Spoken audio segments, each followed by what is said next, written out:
Hi everyone! Welcome again to my channel. So for today's video guys, ay andito ako ngayon sa loob ng mini greenhouse ko. So gusto ko lang i-share sa inyo yung mga succulents na tinanim ko ng mga bandang August katapusan. So nagdalawang buwan na nga pala sila mula nung tinanim ko sila sa pot na to. Ayan. So ang iba dito ay mga cuttings. So halos cuttings yung mga tinanim ko dito. Tapos meron naman ding hindi cuttings katulad nitong si Supreme. Ayan, hindi to siya cuttings. Tapos ito, hindi rin siya cuttings kasi nabili ko to siya ng may ugat na. So yung iba, katulad nito is mga cuttings na. So isa-isahin natin. So ito nga pala ay yung mga na-damage na succulents. So pinagsama-sama ko na lang sila sa pot na to. Medyo malaki yung pot. Ayan, ganito kalaki. Ayan, tingnan niyo yung kamay ko. So ayan, medyo malaki. So pinagsama-sama ko yung Nixana. Ito siya si Sedum lucidum. Ayan, ito mapula. So may Nixana dito na mapula na si Nixana guys. So ayan para na siyang si Sedum lucidum. Itong katabi niya si Sedum lucidum to siya. Itong sobrang pula. Ayan, pinagsama-sama ko sa isang pot. Ito naman siya si Cornelius. Ito. Ayan, nagpipink na yung tip niya. So ayan, kumukulay na. And then ito naman siya ay mga Ellen, tapos nilagyan ko nito. So ito hindi ko alam kung anong pangalan nito kasi ito siya ay lang to, propagation ko sa dahon, yung variegated titubans. Nag-propagate ako sa dahon nun, and then ang lumabas ay walang variegation. So ito siya. Ayan. So nilagyan ko ng 3 puno. Ito, 1, 2, 3, and then mga Ellen. Ayan. So itong mga may mga dot-dot. Ito yung lumang dahon niya nung mga bandang summertime. So nagkaroon siya ng mga parang nagtubig-tubig yung dahon. Ayan, nagkaroon ng mga dot-dot. Tapos etong mga yung makinis na, ito na yung bagong dahon niya. Ayan.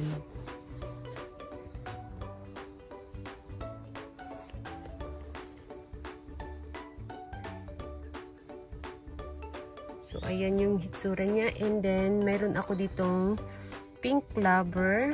So naglagasan nga pala yung dahon ni pink clover dito. Ayan, may mga nanlagas.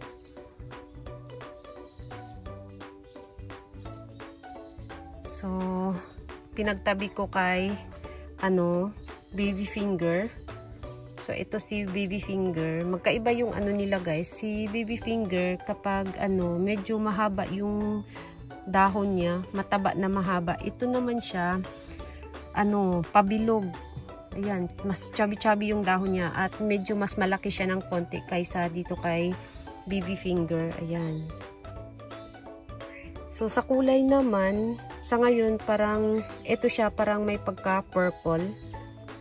Yan, may pagka-purple yung dahon ni baby finger. Ito naman siya is pink. Si pink clover. Ayan. And then ito naman is mga 4 yung nilagay ko dito. May ito si Lovely Rose. Meron akong nilagay dito na Lovely Rose. And then, ito naman si Harry Watson.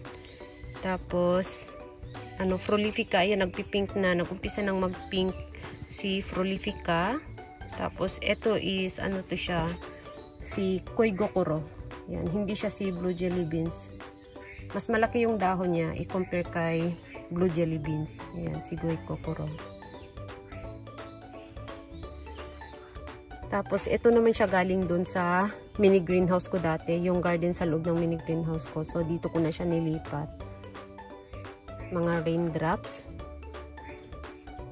And then, ito naman is si, Merinay na nilagyan ko ng Blue Haze. Ayan. So, si Merinay ay cuttings. Tapos, si Blue Haze ay propagation ko sa dahon. So, ayan. So, humaba na yung stem ni Merinay. Ang bilis humaba. Dati, mga lang to siya. Tinusok ko lang sila dito. So, medyo maliit. Mas maliit to si Mirinay dati. Kitang-kita pa tong mga, blue haze. Ngayon, nakatabon na kay blue haze. Ayan. So, pwede na siyang i-cuttings ulit.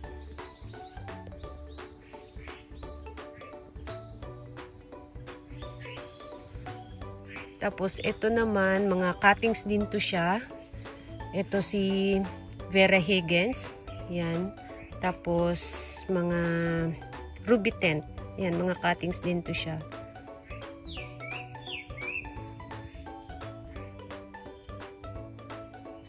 So, pwede nang i-cuttings ulit tong si, Vera Higgins.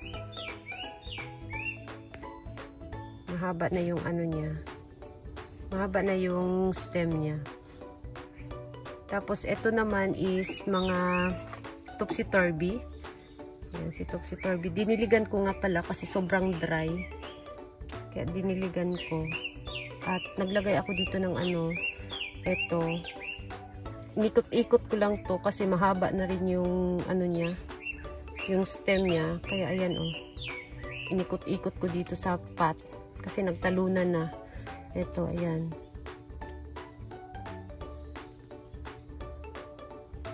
So, ayan si topsy-turvy. So, nag-umpisa na nga palang mag-pink yung dulo ng dahon ni topsy-turvy. Yung tip niya. Medyo nagpipink sa dulo. And then, ito naman, yung galing sa garden ko, yung ginawa kong succulents garden, itong mga malaking blue haze. Yan, dito ko sila pinagsama-sama. Tapos, siningit ko na lang to si lavender pebbles kasi, kinatings ko. Yan, sobrang haba na kasi ng stem, kaya kinatings ko na lang. Tapos, dito ko na lang din siya tinusok. Yan, sinama ko kay blue haze. Tapos, nilagyan ko nitong, nitong orchid. Kasi natanggal to siya galing sa mother plant. Nung nilipat ko yung mother plant, so natanggal siya. So dito ko na lang din siya siningit sa pot na to.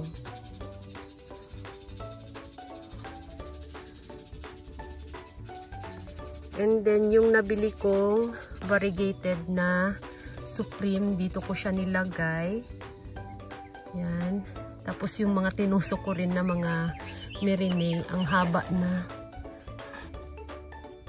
Sobrang haba na, guys. Ayan.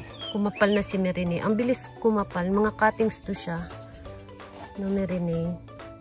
Tapos, ayan. Tapos, yung baby, ayan. Unti-unti nang lumalaki. Medyo malaki na yung baby ngayon. I-compare dati nung bago ko siyang bili.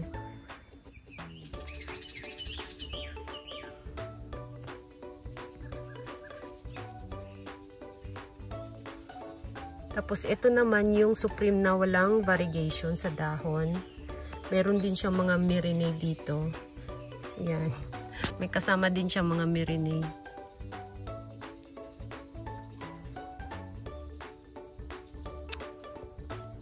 So, ayan guys, yung itsura. So, dati na talaga mahaba yung stem nito.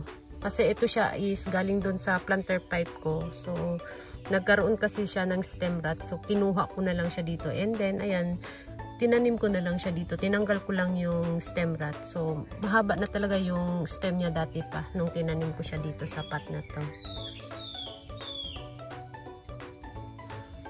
Tapos, ito naman si Ghosty na nilagyan ko rin ng Ruby Tent. And then, si Ruby Tent kasi sobrang haba na. Tinatings ko na naman siya ulit. So, yung mga kinuha ko dito, yun yung nilagay ko sa ginawa kong arrangement nung nakaraan. Dito galing yung mga Ruby Tent na nilagay ko sa arrangement. Tapos, ayan, mayroon ng mga bagong suloy. Ayan, nagkaroon na ng mga bagong suloy. Ito mayroon na rin. Ito palabas, maliit pa. Sobrang liit pa. So, ayan guys. And then, mga Ghosty. So, itong mga Ghosty is lahat din is mga cuttings din. Ayan.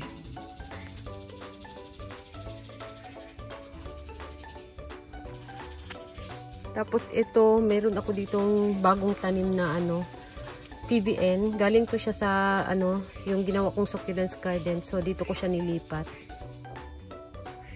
Yan, sa pink na pot. Yan.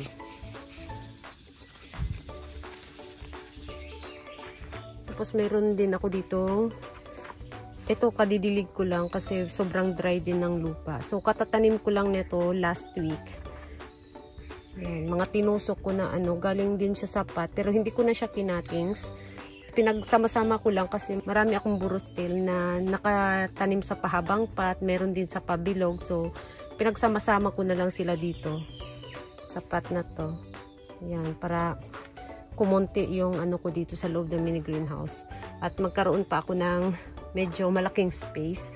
Yan, tapos ito naman galing din to siya sa ano ko, yung mini greenhouse ko. Yan, sa garden sa loob ng mini greenhouse. So dito ko na nilipat. So diniligan ko na nga pala to isang beses pa lang. Si Dix Pink nga pala to siya. Yan. So, medyo matigas na yung dahon niya. At nagkaroon na rin siya ng bagong ano, bagong dahon ngayon. Ayan. So, nagpropagate nga pala ako nito sa dahon nitong flower stalk.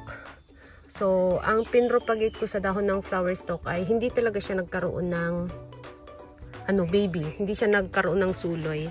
So, nandito yung mga dahon na pinropagate ko. So, medyo madilim na kasi hapon na guys. Wala ng araw. So, ito nga pala yung Dix Pink. Ito siya. Halos lahat is nag-dry. Nagkaroon siya ng, ano, nagkaroon naman siya ng ugat. Kaya lang, walang baby na lumabas. Ayan. So, itong dalawang pot na to, Dix Pink to siya. Yung dahon sa, ano ba yun? Sa flower stalk. So, tapos, meron ako ditong ano, ito naman, Dix Pink to siya. Lumabas siya doon sa, yung stem ng flower stalk, doon siya lumabas. Hindi siya sa dahon, doon siya sa stem ng flower stalk lumabas, itong tatlo. So, nilagay ko muna dito. Ayan, nagkaroon na siya ng ano, kasi tinanggal ko siya doon na walang ugat. So, nilagay ko muna sila dito sa ibabaw. Saka ko na sila i-transfer kung medyo malaki na sila. Ayan. So, ito yung ibang mga leaf propagation ko. Medyo malaki na rin. At yung iba, may mga babies na. Ayan. So, yun guys. And then, ito naman yung ano ko, si Cloud. So, kung nakita ninyo, wala nang mga ano dito kasi kinatings ko. Yung nilagay ko sa wreath arrangement, dito ko kinuha yung Cloud. Ayan, kaya nakalbo dito banda. Kasi maraming babies. Gusto ko kasi lumaki yung babies. Ayan, para hindi maipit yung babies. Ang dami kasing babies na naglabasan. Kaya, ayun, tinanggalan ko ng ano, mga ganito. Ayan. So, para na sana siyang bouquet. Kaya lang, ayun nga. Para gumanda naman yung baby. Kaya, ayun, kinatings ko. And then, ito naman si Olivia. Tingnan niyo guys, oh. Grabe na ang ano na niya, oh. Ang laki na niya, oh. Yan. Paumbok pa siya. So, para na talaga siyang bouquet sa kasal. So, ito ay isang puno nga lang pala to siya. Tapos, nag-anak na lang. Kaya, ganito siya tingnan. Yan.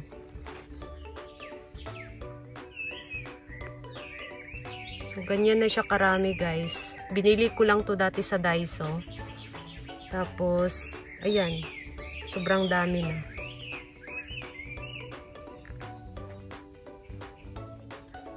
Tapos, ito maganda na yung kulay ni ano, oh. Ni party dress. Maganda na yung kulay niya guys.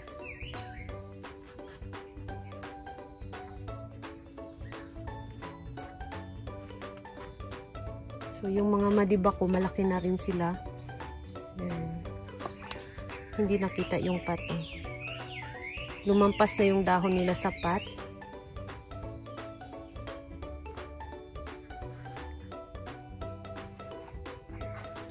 Tapos ito, malaki na oh. At gumanda na rin yung kulay niya. Yan, ang ganda ng tip. So, ang pangalan niya ay si Blue Plum. Ayan. So, malaki na siya guys. Hindi pa ako nakapag-propagate nito. Tapos, si Charmont.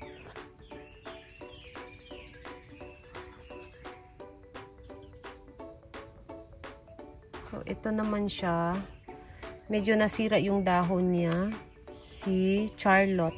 Yan, medyo nagkaroon siya ng mga ganito. Ito siya, itong mga, ano to siya guys. Mga sunburn to siya. Yan. So, pumula na yung sunburn niya ngayon. Tapos, ito yung bagong dahon niya. Yung makinis na green na. Yan.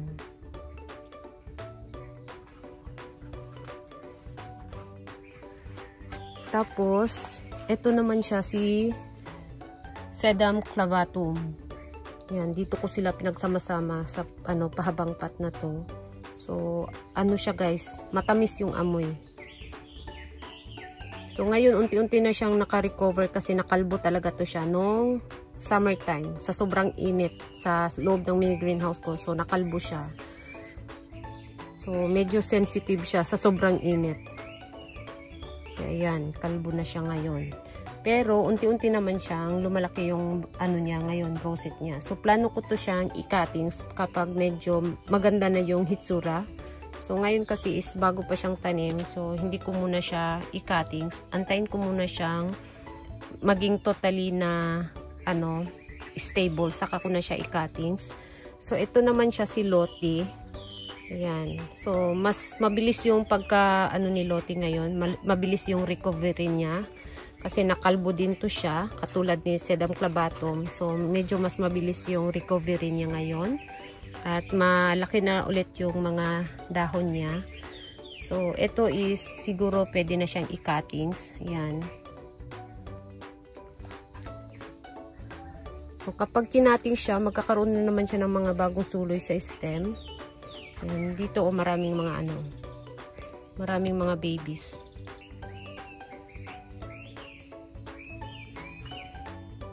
Tapos ito, mga yung mga pinropagate ko dati sa buto. Ito sila, pinagsama-sama ko dito sa mahabang pot.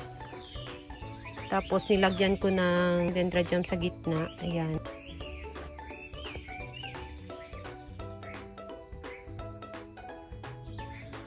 Tapos, ito naman siya, si Joyce Taruch.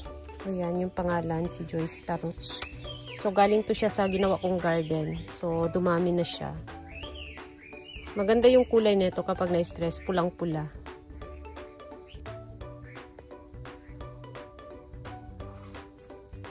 So, ayan.